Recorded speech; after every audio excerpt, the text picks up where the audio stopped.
Hello and welcome to the event experience room at the Northwest Event Show. Woo!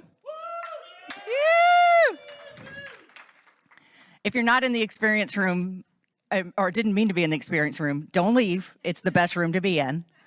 I'm Kat Uzel with PRA Events, and I have a couple of housekeeping notes to start with. So we all have phones on silent, probably, right? More importantly, this will be probably an interactive session because I do know Kevin Joyce pretty well, and he will ask questions and have you stand up. Because we're streaming, please wait until I arrive with a handheld, or you can use the mic at the back of the room and be on camera too. So with that, I'm going to introduce Kevin Joyce because I've known him for 20 years. Yeah, he's an amazing performer. He's a very talented meeting facilitator, communications trainer, and what he says comic performer. I think he's one of the best comic performers I've ever seen. He holds a master's in organizational leadership and has led programs at the United Nations, World Health Association in Geneva. And I probably shouldn't be reading anymore because I'm just gonna run over to what Kevin does with his wife, Martha Ensign. So you get Kevin Joyce and Martha Ensign created Enjoy Productions. Genius, it's so brilliant. They are able to completely engage an audience like you've never seen before. He is able to customize programs for, if it includes a certain demographic, if it's children even, all the things that you need to get conveyed. I've seen Kevin do it. I've seen him create opportunities for conversations. He's pretty much, the best MC and engaging performer, sorry, Troy, that I've ever seen. And with that, I'm gonna welcome Kevin Joyce, who gave me the polka dot memo, but he did not give me the hat memo, and I am Cat in the Hat, but next time. Good, thanks, Kat. Thank you. Good to see everyone. Thank you for showing up. You are the 18 most important people in my life at this moment. And I'm gonna start like this, and I'm gonna do this. And then I'm gonna change. And the reason I'm gonna do that is to show you the varieties of ways that we can engage and the level of, let's say, artifice or art or creativity, because it should be a spectrum that you as a client or that you as a community need and want. And at any given time, I could be that, or something more like this, or in a tuxedo. As I said in the last event, I've never done one in a bathing suit, but a tuxedo is normal. So I am Kevin with Enjoy Productions. We're talking today about why customization matters in events. So let's quickly say, how many of you produce events? Please raise your hand. How many of you work with nonprofits? How many of you work with for-profits as well?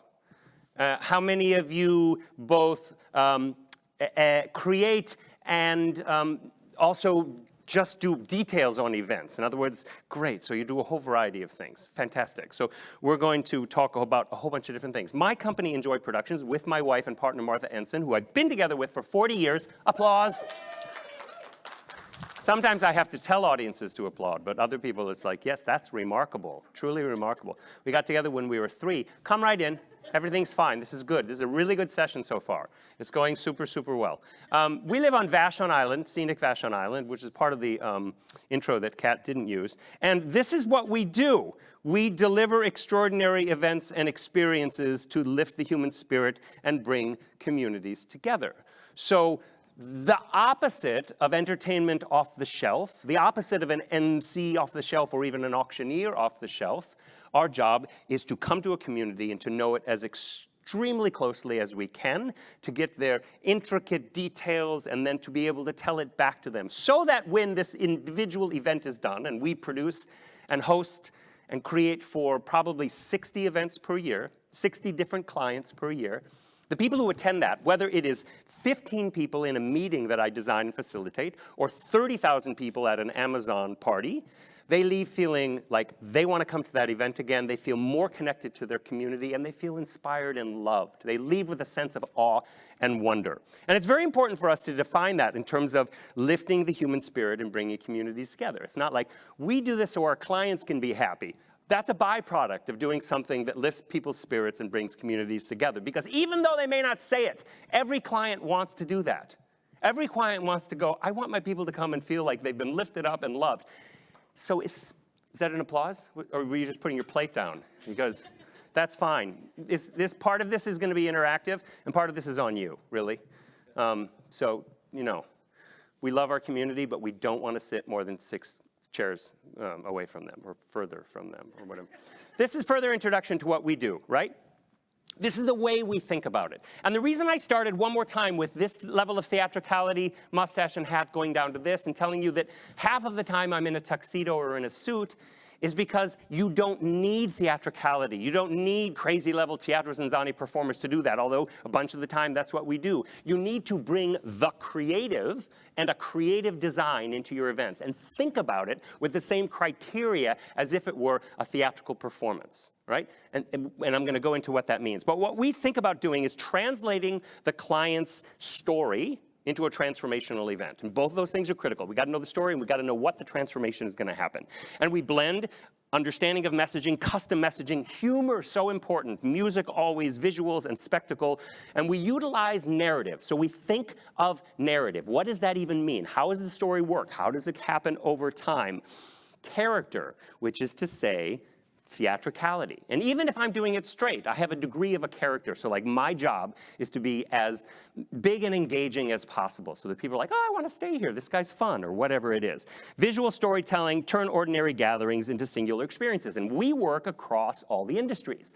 So we work with huge NGOs like the United Nations, which is to say I facilitated a meeting on healthcare, digital healthcare delivery in Africa, right, at the United Nations and in Geneva, Switzerland. And we work with nonprofits. I'm an auctioneer, but we don't do typical auctions, right? We do very, very customized and very immersive experiences in auctions. We'll talk about that. And then lots of corporate shows and communication training, which is to say I go around and work with groups, typically of about 80 or 100 people, on team building, mostly on the impact of stress in communication. And right now, we are alienated and disconnected, and we are worried, and there's a low level of stress in all of our lives that is imperceptible but present, and it's impacting how we work and how we connect with people, and whether we want to go back to the office, and whether we want to come to events. And our job as event creators is to create that sense of joy and give, in the context of like this communication training that I do, tools for how to work through the ever-present stress in our lives right now. We need more tools. Okay, so cool. This comes for us through curated performances, which means we create and design specific performances for specific groups. On bottom left, for example, is a treasure hunt, scavenger hunt we did for Meta for the opening of their new building. They needed their employees to get to know the building and get to know each other. So we created an interactive way for people to find different parts of the building, do different things. They had to interact with each other. So what was their goal? What was their intention? What did they need? Same thing in like all the other pictures that are there. We created fantastical characters in the bottom right for a big Microsoft event because they wanted a sense of wonder. They had a big event. They needed it to have a sense of beauty and wonder and sort of magical storytelling to it. So we invented these characters, had a costume designer create these things for us. We come from that kind of world, right? Auctions and fundraising. So, you know, you can do a typical auction, and I often am in just a tuxedo on the bottom, and I'm given a somewhat shorter leash. But as an example, for all of my auctions, I will start with a customized song. I will take a well-known song, edit the backing track, rewrite the lyrics so that I make fun of the fact that we're doing a fundraising event, and I make fun of some part of the organization. And that is a key part of creative task, which is to know how far can you take using humor. And you have to have a really, really good metric and a really great sense of trust with your client. And so when I talk about humor today, one of the things I want to encourage is, again, you don't need to hire a professional comedian, but you need to think, how do I bring what humor is? And one of the things that humor is, the definition I use, is it turns things on its head. Humor is saying the opposite of what is expected, or doing the opposite of what is expected. And as event creators, we should always think, especially now when we're tired of fundraisers, we're tired of galas, we're tired of typical things. How can you take a moment and strategically turn it on its head so people go, what? You know, we often as event creators are like very conservative, right? Very, very conservative. We have a template we have to use. figure out a way to turn something on its head and you will create something remarkable. And that's food for thought. But in these auctions, highly characterized hosts and hostesses, that's my wife there, and we often host events together. I do probably 30 auctions a year. I've worked with some of the people in this room, both as clients and as co-organizers and as platform providers. For example, Greater Giving is with us in the back of the room, as is Renee Smith. Okay, I'm just giving a shout out to some colleagues. But we always take a standard approach to an auction and turn it a little bit on its head. So it's fast, it's funny, it's interactive. We do live public performances. Again, so this is all sort of in the realm of the creation of artistry and artifacts. But these are like things for the Downtown Seattle Association last couple of years to revitalize downtown because they needed to bring people out and they needed to create super user-friendly things because they knew there was kids there and they knew people, you know, the general public often doesn't like to have things in their face and people coming up to them, interacting with them. So how do you know how far to go in your creativity to reach the client where they are and then go a little further beyond their comfort zone? That is key to the work that we do. We are not supposed to make people feel just easy and comfortable. We need to make them provoked in the very best way, provoked in a way to make them feel more alive. So again, these are things that happen for downtown Seattle. The aerialist on the right, we do a lot of aerial stuff. The tiger character on the far upper right was for a conference in California where they had a theme and they wanted some quality, savage, creative, dangerous animals, and they actually had a very specific tiger theme. I do training and retreats as well, and again, not off the shelf. Find out exactly what they need to talk about, and then invent a series of activities and a series of structures over the course of a long day to have a small group of people be able to dive into content and come to solutions. I mean, it can be conflict issues that they have. It can be deciding on their goals. It can be just learning team building and better communication, that kind of thing. And for 20 years, we've been performers and directors and co-producers with Teatro ZinZanni. How many of you don't know who Teatro ZinZanni is? Okay, we're not going to tell you. Teatro ZinZanni is like Cirque du Soleil with dinner in a beautiful tent. And so that's part of the world that we came from, right? We had a theater company, then we started with Teatro ZinZanni, then I got a degree in organizational leadership. And so we bring together this understanding of deep theatricality, customization of writing and humor and content with an understanding of how organizations and businesses and leadership works. And it's been a really, really interesting marrying of things. Okay, we're going to start with Event Disaster Bingo. You all have a piece of paper on your thing, and this is how it goes. You have 4 minutes to find somebody else in the room who has had one of those experiences. You can only get one of them from one person. Did you get one? Okay. Kat, can you grab them? 3 we need just a handful of them. This is what it is. It's a piece of paper that looks like this. And this is to tell your story. You are all involved in events. You've all had experiences. And I want this to be things you've been to or things that you've produced wherein there's been a change in theme at the last minute or a paramedic has to be called. And you can come up to one other person. You can only get one piece of information from that other person. And when you get that piece of information, you write their name in the square. And you have 3 minutes to get all 9 of them done. You have to get up and move around. Pick up your piece of paper and a pen. And I'm going to say, ready? The first person who gets all 9 filled wins a Tesla brochure. Ready? Go! Stand up. Come on. Move around. Move around. You got this. Move around. Come on now. You can only ask one person one question. Come on. You got to tell the story. Tell the person that you're talking to quickly what the story was. Yeah. Tell them really quickly what the story was. You got this. Real quick. Real quick. Come on. You got this. Move around, move around. You got this. You got 2.5 minutes. Tell each other the stories, too. Good, good, good. Come on, tell your stories. You can only get one answer from one person. From each person. Move around, move around. You can move with your lunch.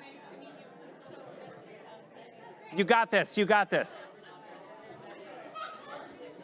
You got 2 minutes left. 2 minutes left.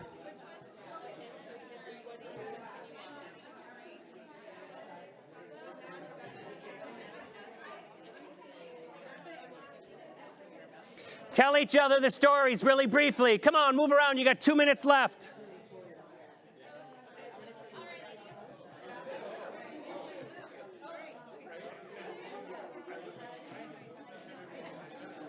Bunch up with other couple people. You can talk to them. Go, just jump in. Jump in with 2 other people. You got this. Come on, talk to this guy. You got this.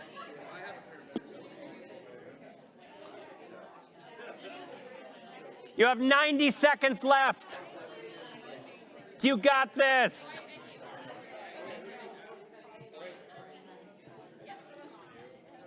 "75 seconds.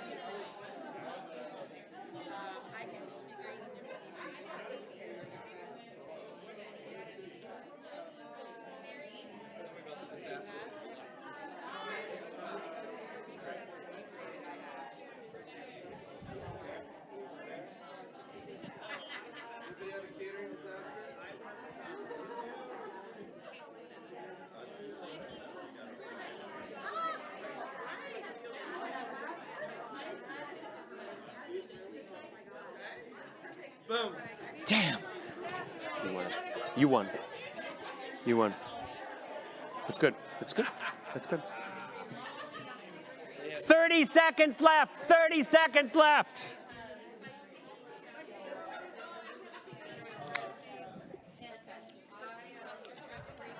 Totally feel what you're doing.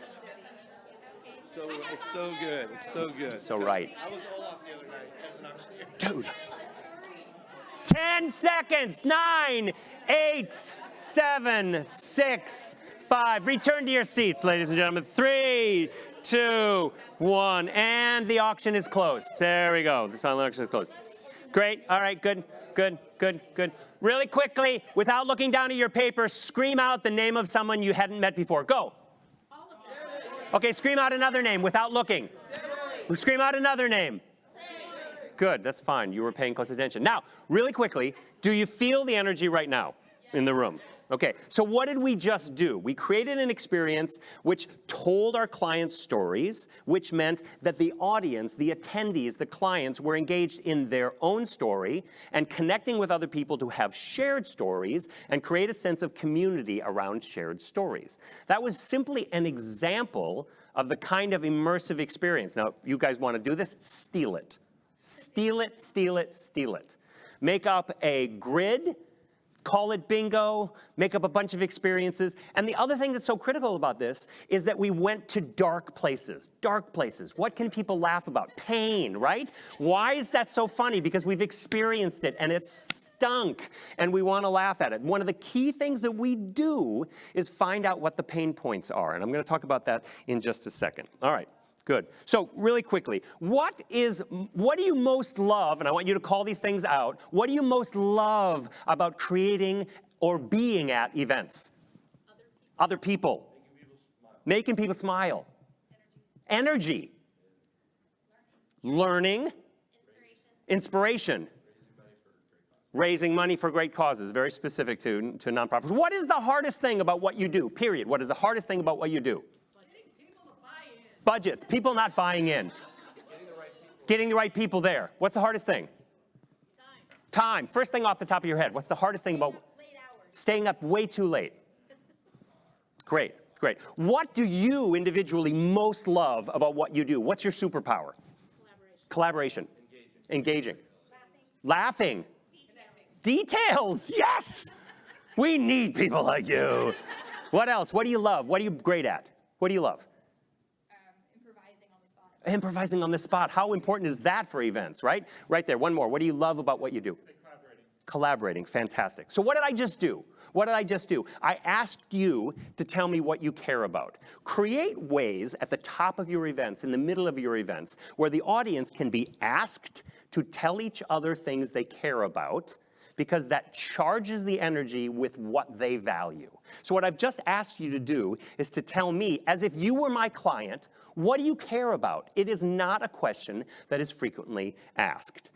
These are the 4 categories of things that we as Enjoy Productions, just our work, steal this as well, need to put into events. These are qualities, these are characteristics that we use as the metric for success. How every event contains these. Every event contains these, and they contain them in different order. So it has to include entertainment. And any event, even if it's a boring meeting, it has to have a quality of entertainment. What does that mean? That means it engages us, it makes us care, we laugh, we learn. Education. Every event is going to have an educational component, right? So we have to attend to each of these separately. They're all separate categories. We have to make sure that each of these areas are correctly attended to. Celebration. We often don't think of like a sad cause auction as a celebration. It absolutely is. And if we don't bring entertainment and joy into our auctions, we're doing no service to our beneficiary. Because what our beneficiary is always looking for is a sense of life approaching normalcy. And one of the ways we approach normalcy is by love and joy, right? So celebration. A key criteria, it's like, how do you bring that in, right? And the last one is ritual. And by ritual, I don't mean spiritual. I mean knowing what the sequence of events is and structuring the sequence of events so that people are moved. And ritual is like, here's a rule, this is what we're doing now. Here's we're doing something together. You're all going to be involved in it together. Here's something you're going to watch, but we're going to quiet down. What all of those things do is it leads people through an experience in which they feel moved. They feel moved. That's what ritual is. But the reason I'm saying it is because we as event creators, in trying to tell our clients' stories, we want to get under the skin of our client, and we want to get under the skin of everyone who's attending, so that when we attend to all these things, they leave feeling, oh my gosh, what just happened to me? How could that event have moved me and touched me so much? I know so much more about this organization. I care so much more about this community, right? I feel loved. Ultimately, Enjoy Productions is about helping people feel loved. Okay, this is the 5 qualities we're going to talk about today in terms of telling the story. Sort of 5 categories. Listening, right? What is the architecture of the event? How is content used as metaphor? What does it mean to do customized scripting? And what is the power of humor? Now, the power of humor thing is going to be sort of an overlay, right? I'm going to say power of humor is something that we care about all the time, because as George Bernard Shaw said, if you want to have somebody learn something and get some messaging, make them laugh, and while their mouth is open, shove the message down there. Because what happens when we laugh? It's really close to when we cry. Our hearts are opened and we are available. We are vulnerable in the very, very best way to learning and to having an experience that we will never, ever forget. So let's talk about what we mean by listening to the client. This is an example of a 100th anniversary party for USAA last year that we did in San Antonio. And one of the things that we chose to do was to tell their story not through actors, but through their employees. They happen to have a huge catalog of the wardrobe of of military folk, because USAA is insurance for the military. And they garnered a bunch of performers out of their clients, out of their employees, as it were. So we talked to and connected with people and say, would you be willing to help us tell this story and go a little bit on your own edge? So what we're doing, we're inviting the client to go to their edge and a little bit beyond. And we outfitted them, and we got those costumes, and we curated those costumes, and we worked with them for a couple of days on creating stylized reenactments of different moments in this client's history. I mean, there could not be a more literal way of how do you tell a client's story, right? So the things that we think about when we tell client stories are, for example, what matters most to you? The question I just asked you. What messaging is critical? These seem so basic, but we separate them out. We separate them out. When the client says, here's what you need to communicate, and everyone here has gotten or seen experiences where in events you're told what the messaging is. We try to pierce that out, say, what values do you have? What is most critical? What are the pain points in the organization, both so we know what to avoid and we know what we can poke at, because you want to poke the bear, because everyone wants to laugh at pain points. And I'm not talking about nonprofit auctions where you have a sad story. You don't poke the pain. You do the opposite. You bring joy to where there's pain. I'm talking about corporate environments or private parties or civic functions or city functions. You look at what's hard. I would make so much fun of transportation in Seattle when I do events for Seattle, that kind of thing. Or dysfunctional leadership, because everybody knows it's dysfunctional leadership and you can not laugh at it. Even the leaders will laugh at it. So the key thing there is find out from the client what the leaders are willing to be, what they're willing to laugh at. Who are the leaders you can have fun with, right? The leaders that everyone in the room will know, and everyone normally kowtows to, but guess what we are? We're the fools and the jesters who can speak truth to the king, right? The only person in medieval Europe who could not have their head chopped off by dissent with authority would be the jester, and that's the world that we operate in. Here's another example, Meta's campus scavenger hunt and engagement. Again, they had the goal, employees haven't come back into work, they're isolated, they don't know the building, it's this huge new building. What can we do? So we created different points throughout the building, scavenger hunt, where they had to interact with each other. They had to do certain tasks. Some of them were physical, some of them were creative, some of them were speaking. Why? Because there's multiple intelligences, right, of audiences. We can't assume that every audience we have will get what we're saying if we just talk at them and say it more and more or put it on the screen, because people learn and engage in different ways, which is one of the reasons that we try to do things that have people moving around and talking to each other and thinking and writing. All these things we actually do in all of our events. I'm going to go to the second piece, which we call the architecture of events. So by architecture, I mean, how do we think of the events that we design like an architect, like a designer? So what are the foundations? What are the details? What are really critical for the walls to hold up? Where do we have enough budget to do something really beautiful from a design standpoint? But the things that we think about are, for example, the structure and sequencing of the event, right? I have a client today who said, yeah, we're going to do an auction, and we're going to do a really, really low auction item, like $40 to pay for a certain thing right at the top, and everyone's just going to raise their paddle, and we'll start with that. And I'm like, no. Start with high energy. Start with something that goes really, really fast. That kind of thing, do at the end of raise the paddle. Just the super detail. Like, how do we pay attention to the architecture of our event so that the energy in the attendees moves like this, right? And we'll have a piece in the middle of every event that's about 2/3 of the way through where the energy and the design and the engagement is peaking. How do you get to that? Because that's what will happen. That's what will happen. It's a natural design. Unless the event is poorly designed, and then it'll be like, wow, this is cool, and then, or nothing will happen, and then someone will, start a crazy song at the end, and then everyone will get engaged. It's our job to design the architecture of events so that it works with what we know needs to happen in people's minds and spirits for them to be deeply moved.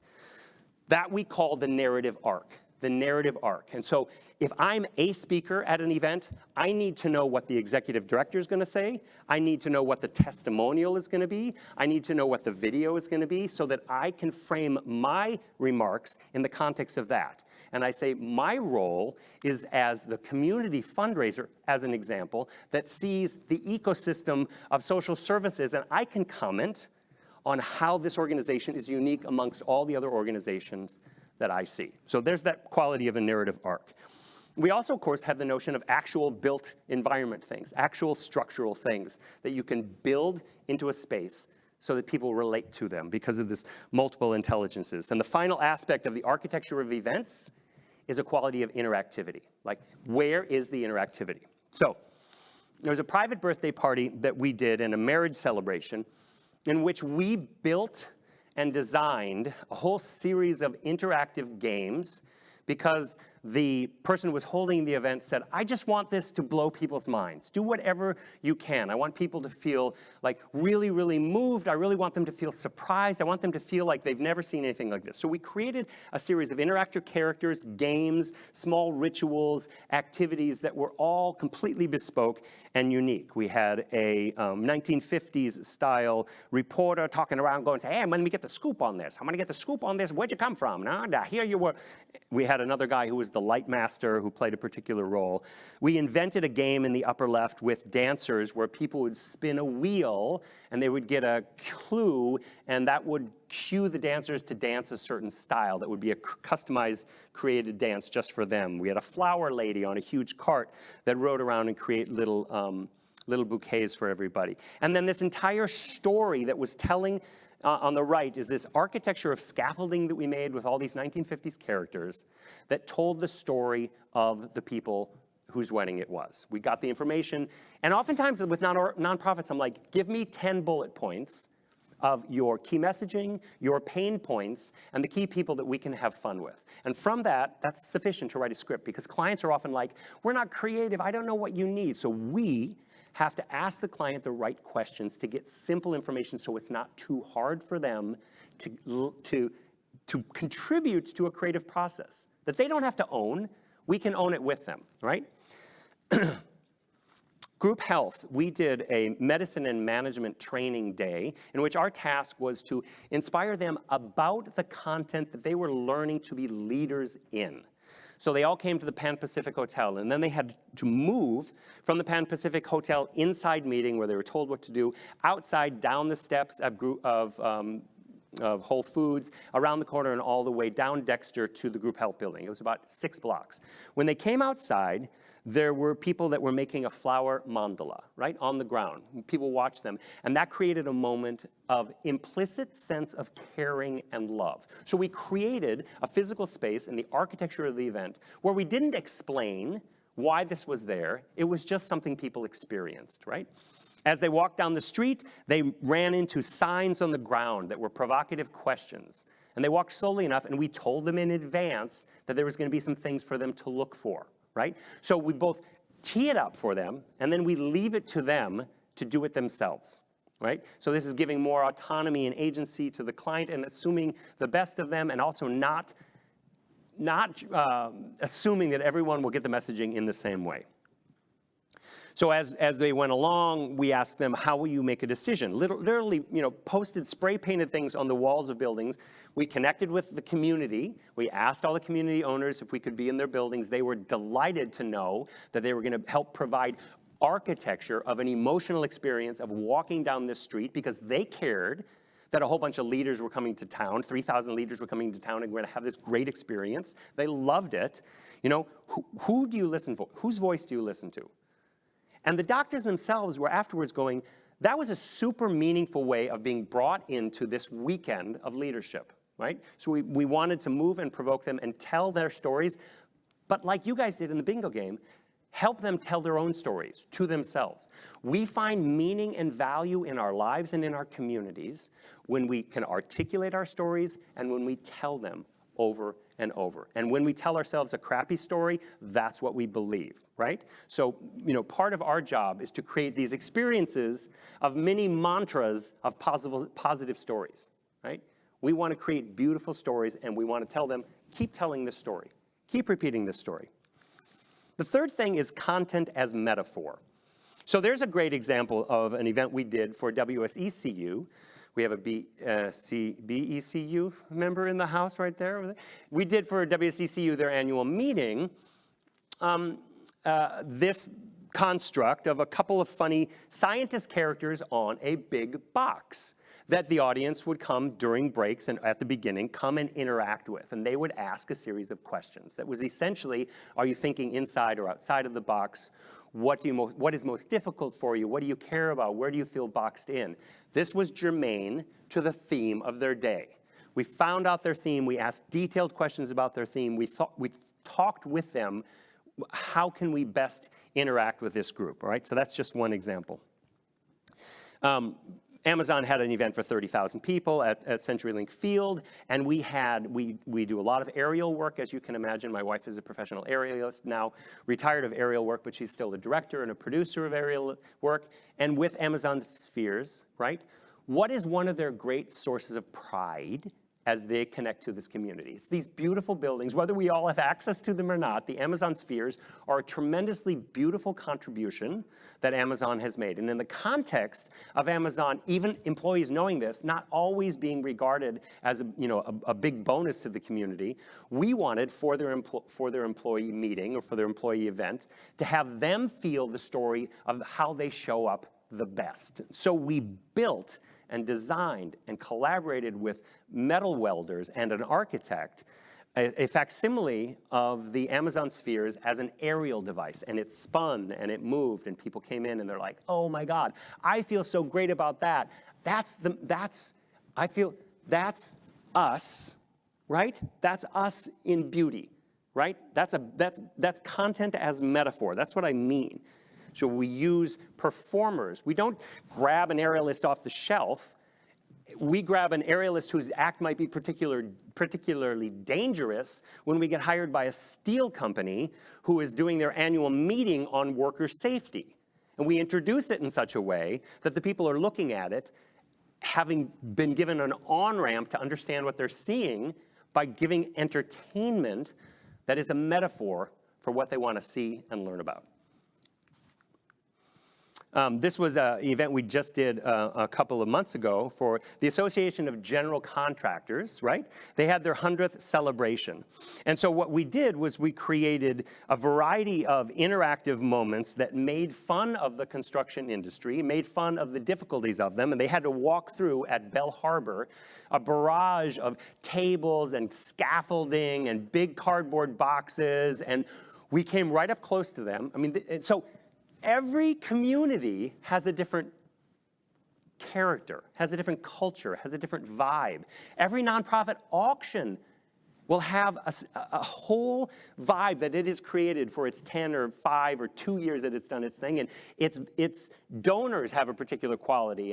And the way we ask for money has a particular quality. This is part of knowing our community. Like, oh, these donors actually don't want to be recognized by name at all. Oh, these donors don't want to raise their paddle at all. This group really wants to be named. This is a funding source that we need to name in advance, this donor match. Well, this community was mostly a bunch of 50-year-old guys with their spouses who were the managers of construction spots. So we knew that we could mess with them a little bit. So we brought these boxes, they were empty, they looked heavy, and then we'd throw them at them. They'd be like, ah! And so what are we doing? We're making fun of the tendency for them to have to be big and physical and strong, and we did things that made them feel both seen and like a little bit funny at the same time, right? Push it just to the edge so that they see each other. They see their leaders going on the edge and being silly. Like, it's one of the key things that we've always done with Microsoft is make sure that the leaders are willing to look silly. It's what creates morale. It's what creates morale. We had the picture on the right, of course, of the famous I-beam in the sky in the 1920s with all the workers on it, and we recreated that.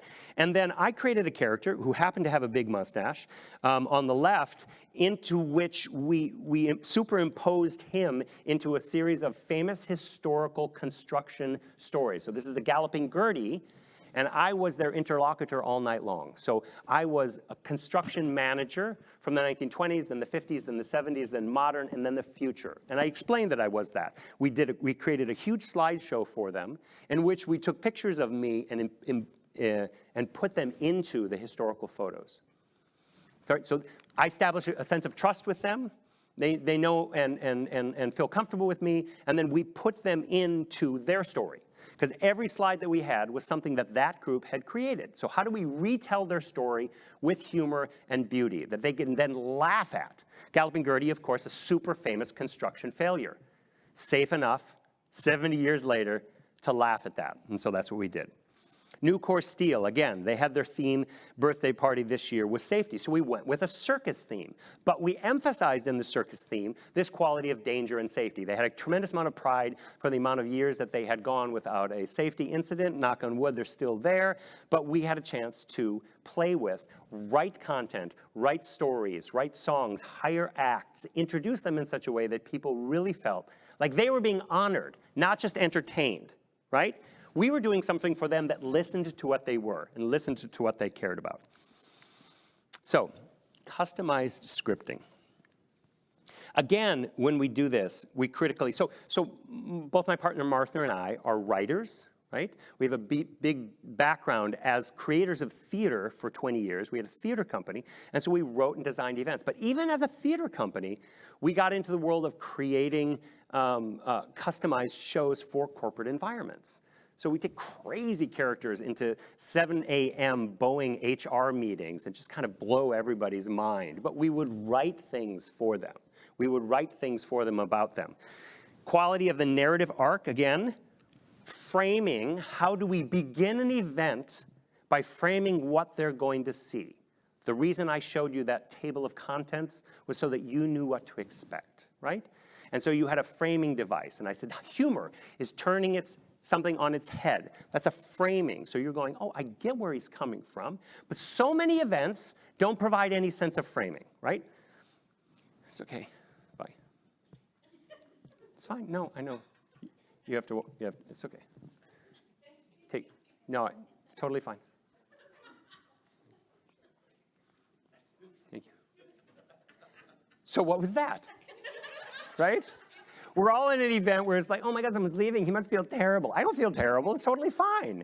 Something to laugh at, right? Something to have fun with. Something to improvise. Improvise in the moment. How do you work with difficulty, right? How do you do it? How can we set ourselves up to succeed in our relationship with our clients so that they feel like this is a real moment? Your events should not be perfect.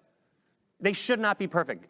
Build in moments of improvisation. Build in moments where they can become alive in that way. So, one of the key things that we talk about for our events, and I'm hired as an MC, we're hired as hosts, we're hired to design events, we're hired to produce, obviously, and we're hired to create breakouts. Like, how do you do introductions and how do you do transitions? It's amazing how many events don't pay attention to how an exec or somebody else should come on stage or how they're introduced and framed. I mean, I went to a fantastic show the other night, and they did the lamest introduction for a great character when they could have been blah, blah, blah, blah, blah, blah, blah, blah, blah, blah, blah, blah, blah, blah, blah, blah. And I'm saying blah, blah, blah because it's about energy. You want to create the movement in the audience to go, huh, huh, huh, huh, right? And then everyone is all together feeling that sense of beauty. That's part of the theatricality of the value of bringing theatricality. And again, you don't necessarily have to hire a company that specializes in theatricality. I'm suggesting that you apply that metric to your design.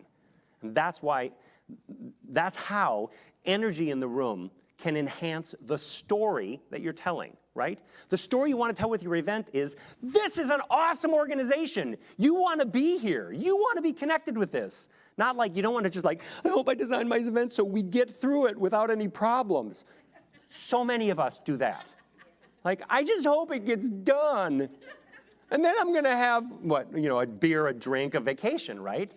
What we want to do is foment love and energy, right, as much as possible. And so the other question is, how do you get to that place? How do you get to a place where you know it's okay to think that way? Because most of the time it's like, dang, my deliverable is to nail this event or my boss is going to, or like, I've been at it a long time and it always has a blah, blah, blah. How do we change our attitude so that we infuse what we're creating with as much possible creativity and aliveness? That is how the story of the customer and our client is most empowered. The value, therefore, of a story to tell. All of this is premised on the idea that every event, every organization, and every purpose for an event is and has a story, right? I say it this way because we often don't approach it that way. And unless we have a lens that helps us appreciate the values that we're talking about in creating our events, we won't consider all this criteria, right? So think of the value of the story to tell. And the story, and I'm just going to repeat myself, is what matters most, right? What are the values that this organization cares about? Who are the personalities? What do we know about them so we can laugh or protect them as needed? What is the sequence of this story so that it has a narrative arc that reaches us towards something? So it's, it's climactic in that way that we want events to feel, and then it has an ending that is like, oh, that is so sweet. That is so sweet. What is that arc? How do we understand that? These are the qualities of story, right? And then how do we make it entertaining? Examples of this, like with Renee, I did the ACEC, the Council of Engineering Contractors. And so it's an awards show, and it's like awards show, and everyone's like, these are super, super boring. It's just long speeches. So it's like, no, it's not. We're going to make it super crazy fun. So we're going to look at the descriptions that my colleague provides for me, and I'm going to find 2 places in the middle of the description where I can make a joke. And what kind of joke am I going to make? I'm going to make a joke about how the public relates to engineers. So I want to make a joke about something where they feel themselves being seen and honored. And my job is to appreciate and love them. And in this case, my job is to make fun of them. where I'm going to say, this is the game we play where we prove to the world that engineers actually know something about popular culture. And I give them a bunch of questions. So I set it up fun. This is a 3-minute break in an otherwise boring awards show. High energy, get people on stage, have zippy music, do it like a game show, get them involved, show them where the ring of the bell is, have 3 of them up there, and they're watching, they hear the question, they have to ring the bell and answer, right? Design, design, design. It's all about this quality of structure. So we ask a question, complete the quote, Mrs. Robinson, you're trying to make me cry, you're trying to kill me, you're trying to seduce me, you're trying to convince me to study structural engineering. Just a silly, fun joke, but part of this is telling their story, right? This was a big Microsoft event that we did in which they asked for delight, awe, and wonder, right? That's what they said they wanted. It was right towards the pandemic, and this particular group was having a lot of tension, whether it was layoffs or struggles or changes that they had to make. You know, we found out what those stories were, and they said, what we want is awe, wonder, and delight. So we went for color, we went for creativity, we went for interactivity, we went for flowers, we went for things that would just make people delighted and laugh. Stories, old-fashioned stories, storytelling, like fairy tales, fables, fantastical characters, things that made people, when they saw them, go, right? That's awe, that's wonder. We're actually getting more and more studies about the impact of awe on well-being, the impact of a sense of beauty and a sense of love. We know that when we have a low level of stress, we are filled with adrenaline and cortisol, and that makes us not be able to think well, it makes us not be able to collaborate. And what do we want to do? We want to fill our bodies and our experiences with dopamine, serotonin, and oxytocin, right? Right? And it's possible to do by creating experiences of wonder and awe. So, I want to ask you guys a question. I want to ask you just for a moment to do one additional thing and to pair up with one other person and think of, first, a moment in an event that you either produced or that you went to when you felt deeply touched. A moment in an event that you produced or you went to. And if you can go to one that you produced, even better, right? Where you felt deeply touched. And I'm going to give you 2 minutes.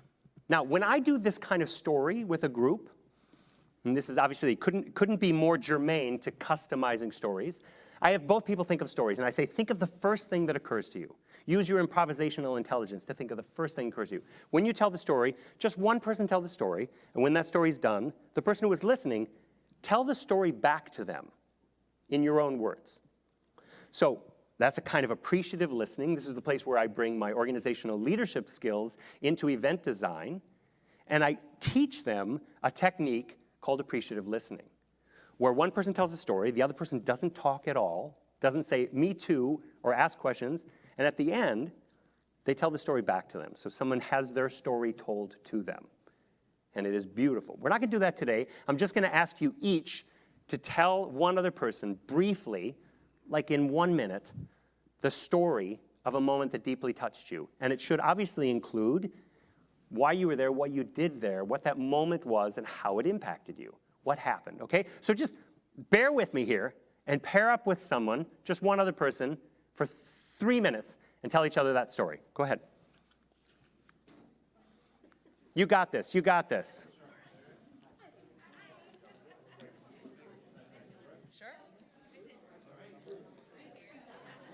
If you need to be a group of 3, you can. Don't worry about it.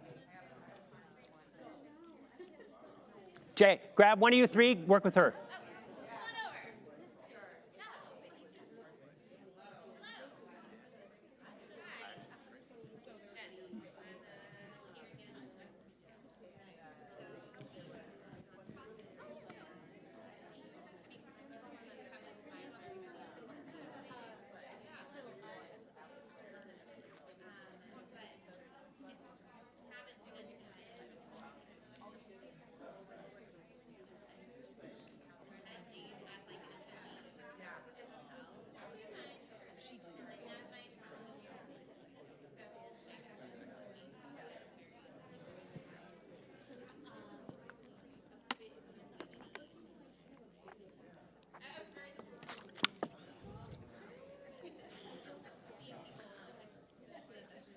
Okay, make sure the second person can tell their story real briefly.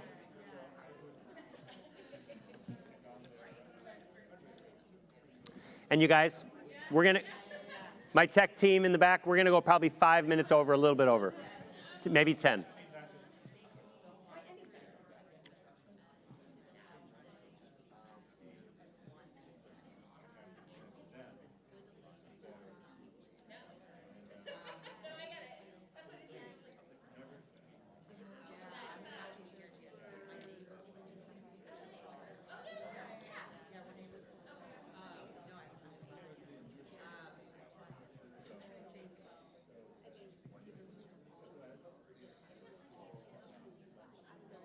Okay, and finish up your stories.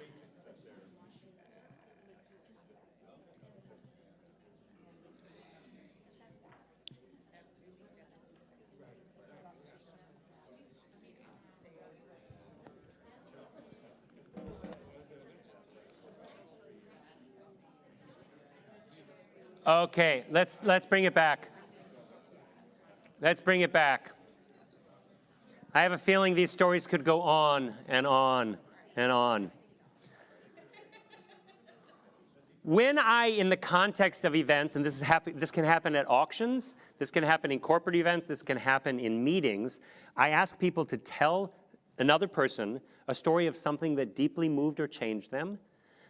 The level of engagement goes like this. The level of listening goes like this. People laugh and people cry. And again, wow, my God, I was moved. What was it like to tell or to hear that story? Real quick. It was emotional. Great. It was powerful. Interesting. Oh, it was inspirational. That's good. Oh, heartwarming. Good. Awesome. Thank you. Okay, so but what just happened in the room was that you all had your story heard and told. So like this is, again, the most literal way. How do we tell our clients' stories? They tell it, right? Help your clients tell their stories. This could not be a more literal way of doing that, but there are all sorts of ways to do that over the thread of a whole evening. Are you guys ready with the next thing? All right, here we go. Here we go. This is, as it says, the song just for you. Louder. Events. We love to put on big events. Inside or outside or in tents, we don't care. It's literally what our life now represents. We do events. Hello. It's better than doing them online. Live people is divine. PB&J and crappy wine. I don't care. I just want to be in person. It's time to dust off our rusty social skills. Let's bring the laughter and the thrills. It's time for fun, not just a little. We need a ton. Let's do events. I'm just moving to end the song. Here we go. That's an example.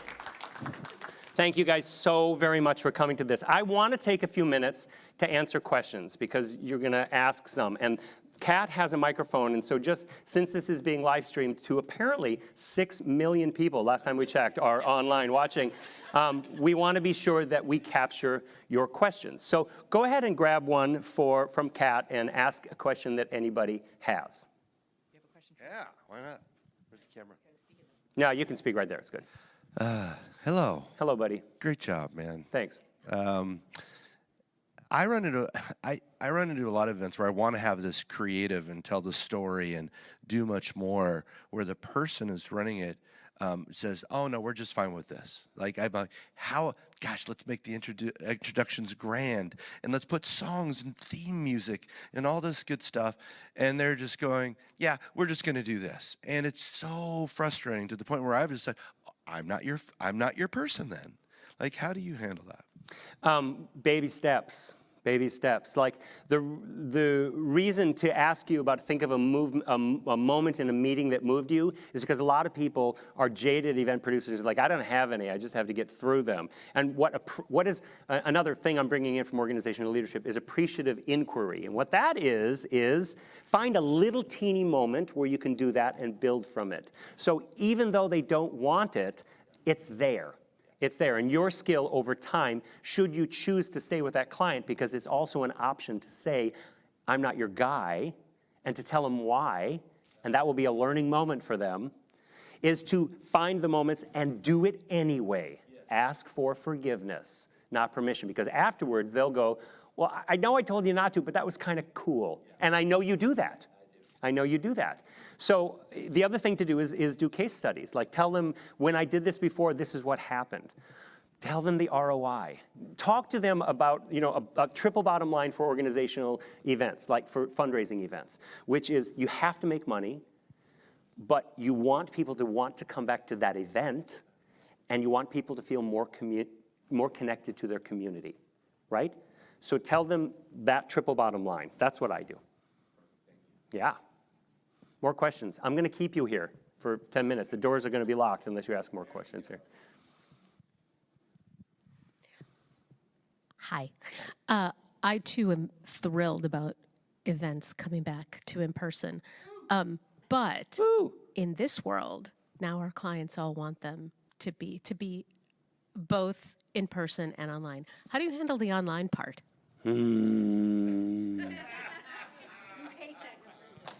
I not only hate that question, I hate the quandary, right? So the way you do it is that you add those things that online uniquely allows. And one of the things online uniquely allows is the ability for everyone to contribute, right? So you, at very least, ask a series of questions. You must make the virtual experience interactive. And not only that, you have to manage the interactivity. You can't just say, token, please make comments in the chat. You have to ask them questions. If they're going to take the time and they're going to make the choice to only connect virtually, then you have to do what virtual does really, really well, which is to give them information in an ordered visual way that they won't get in a live event, because some people prefer that, and have questions be interactive, and have them be deeply provocative, and have, on some level, incentivize their participation, right? Incentivize their participation. I don't know if that helps. Yeah.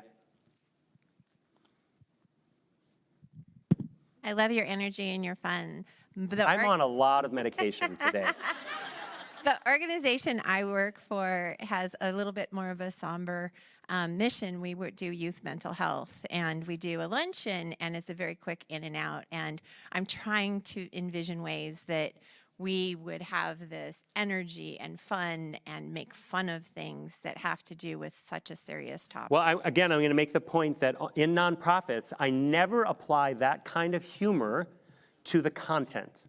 I apply that kind of humor to corporate and private event content, and it's critical. I just had someone talk to me about a mental health event and how they could make it fun. And I say, what do we want in mental health? We want a sense of delight. We want a sense of presence. We want everybody to feel like they are part of the game of life. Apart from the fact that a lot of people with mental health issues have a kind of perspective on the world that helps us see things differently. That's a really, really critical way to lead into how can we bring love and happiness and joy to a somber subject like mental health. Well, kids' cancer is pretty somber as well, and helping starving people in Bangladesh is pretty. So many nonprofits are somber, right? We have to say our job is to come with joy and with laughter and with a sense of celebration for what we're able to do. So one of the problems that also nonprofits often have is they don't want to show their clients that they're spending any money on entertainment because they don't want to feel like it's fancy. And that forgets the idea that those people want to come to an event where they love what's happening. They connect with each other. They want to come back to that event. So it's a complete misunderstanding of an audience's need. And that's the paranoia on the part of the development team, which is very, very natural because everyone's struggling for funds and they don't want to piss anybody off. And one person complaining about something means that the whole thing was a failure. That's the problem that we're having right now oftentimes, is that we have to be able to tune out the aberrant, small complaining things that tend to tell us that we have to completely change our style. And what it tends often to tell us is that we can't take risks, right? So one of the things to look at is, what are we afraid of in an event around children's mental health that is fun or funny or joyous? We're afraid of offending people, so don't go there. Find other ways to have fun and funny. And it's a bit of a longer subject, so feel free to call me. That's no, for consulting. I'll be happy to give it to you for free. A couple more questions and then we'll stop. Yeah. I know somebody. Did anyone have a question? I thought I saw someone's hand raised. Yeah, there has to be one more question. It's part of the contract.